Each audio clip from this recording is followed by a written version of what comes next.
जगमग करती एक ज्योति परम धाम से आई। जगमग करती एक ज्योति परम धाम से आई।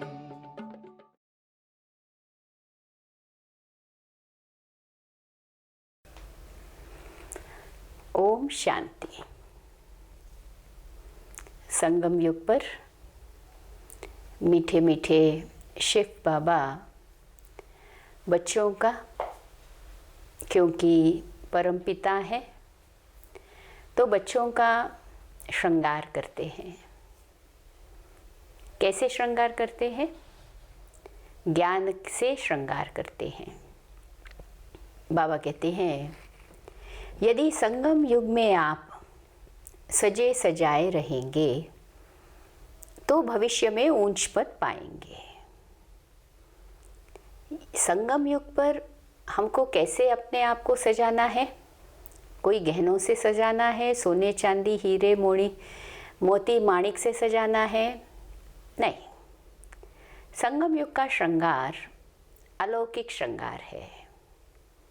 तो आज बाप दादा यहाँ सजे सजाए रहो तो आप वहाँ पर स्थूल में सजे सजाए रहेंगे कहते हैं, अर्थात राज्य पद पाएंगे, राज्य अधिकारी बनेंगे।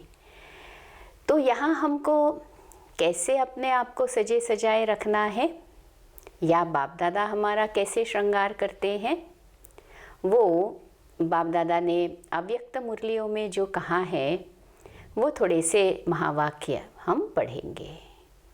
बाप दादा कहते, विशेष सारे दिन के लिए भिन्न भिन्न प्रकार की ड्रेस और श्रृंगार, साथ साथ बैठने के स्थान व आसन कितने श्रेष्ठ बाप दादा ने दिए हैं। संगम युग पर विशेष ड्रेस, श्रृंगार, उसके साथ साथ बैठने का आसन या कहो बैठने का स्थान संगम युग के भिन्न भिन्न हैं और बड़े ही सुंदर हैं। बाप दादा कहते, जो जैसा समय वैसी ड्रेस और वैसा ही श्रृंगार कर सकते हैं। जैसा समय होता है वैसा ही ड्रेस और श्रृंगार होता है। सतयुग में भिन्न भिन्न ड्रेसेस और श्रृंगार चेंज करेंगे, लेकिन संस्कार तो यहाँ से ही भरने हैं ना। तो यह संस्कार भरने की ड्रेस कहो, श्रृंगार कहो, आसन कहो, हमको जो धारण करना है। ब्रह्मा बाप ने संगम युग की भिन्न भिन्न ड्रेसेस और श्रृंगार से ब्राह्मण बच्चों को सजाया है।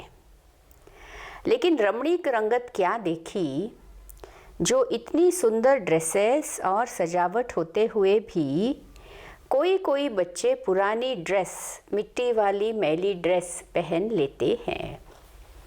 यह बाबा ने बच्चों को नोट कराया।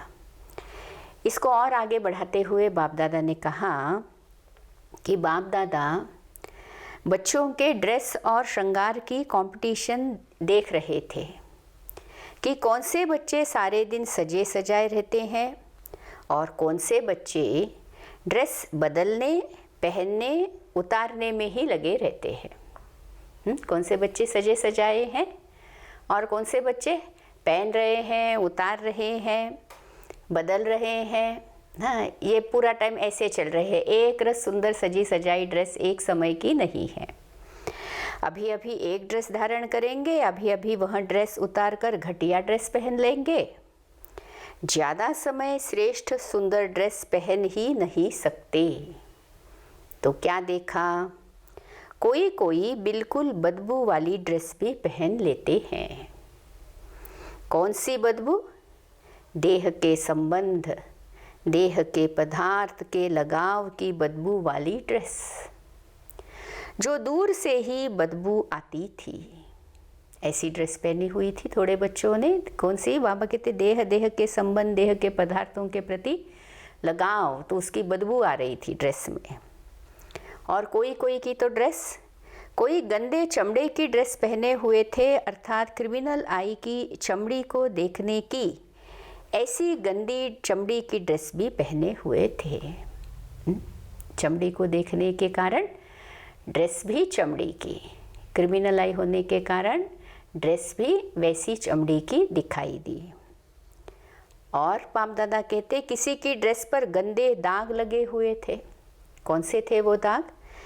गंदे दाग अर्थात औरों के अवगुण, अर्थात दाग को अपने में धारण करना, औरों के अवगुणों को अपने में धारण करना।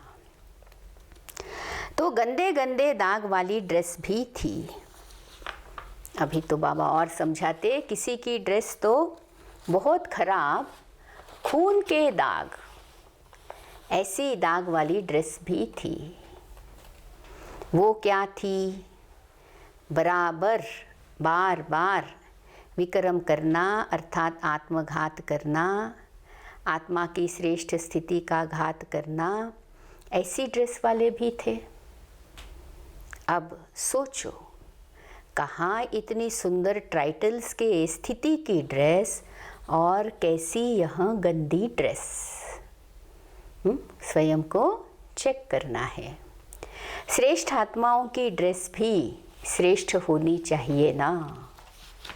इस चीज़ को समझाते हुए बाप दादा ने फिर बताया कि जैसी जैसी टाइटल्स है ना, स्वमान दिए हुए हैं हमारे, तो भिन्न भिन्न टाइटल्स की स्थिति रूपी ड्रेस और भिन्न भिन्न गुणों के श्रृंगार के सेट।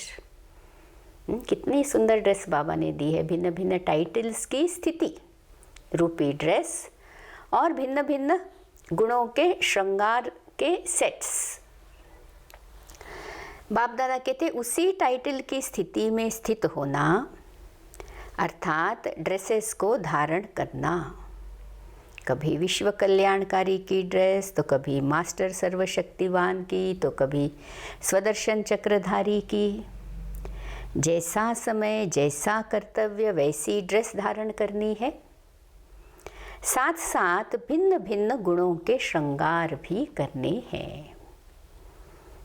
तो बाबा ने इसको समझाते हुए कहा, जैसे कि स्मृति में क्या धारण करो, मैं आनंद स्वरूप आत्मा हूँ, तो ये हो गई मस्तक की चिंदी। और गले में भी आनंद दिलाने की बातें हो तो यह गले की माला हो गई। मुख द्वारा आनंद की बातें करो तो गले में जैसे कि आपके माला हो गई। हाथों द्वारा अर्थात कर्म में आनंद स्वरूप की स्थिति हो, ये हाथों के कंगन हो गए। कानों द्वारा भी आनंद स्वरूप बनने की बातें सुनते रहना, यह कानों का श्रृंगार हो गया।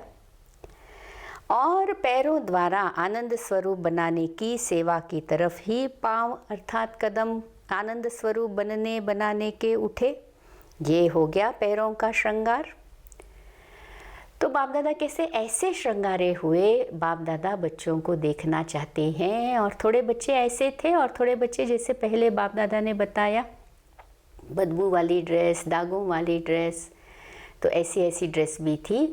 तो मुझे चेक करना है कि पूरा टाइम सजे सजाई ड्रेस और सेट जो बाबा ने संगम युग पर विशेष दी है, क्या मैं आत्मा उसको पूरा समय धारण करती हूँ। ओम शांति।